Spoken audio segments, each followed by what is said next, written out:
I'm going to be showing you how to fix Siri not working. So in order to fix that, there are a bunch of things you can do to ensure that your Siri is facing a temporary problem. So you can start by ensuring your iPhone software is up to date. Just go ahead and tap on settings.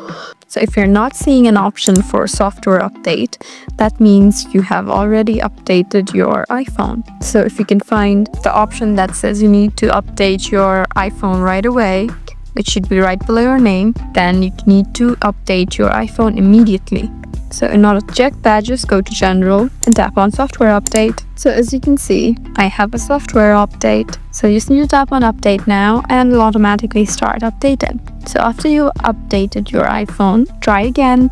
And if Siri is still not working, then you need to go to Siri again, which is right below Search. And you tap on Talk to Siri. And make sure that you have chosen either the first option that says Siri or Hey Siri, or the second option that says Hey Siri. You need to also ensure that correct language is selected.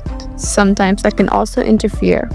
So sometimes Siri relies on internet connection to function properly, so you need to ensure that your iPhone has a stable Wi-Fi or cellular connection. The last thing you can do is restart your iPhone. A simple restart can sometimes resolve temporary glitches. Restart your iPhone by pressing and holding the power button until screen turns off, and then press and hold the power button again to turn it back on, and this should automatically resolve the issue. So in this way you can fix Siri not working. I hope this video was helpful for you. Please leave us a like and drop us a comment down below, and we'll see you again in our next video. Thank you for watching.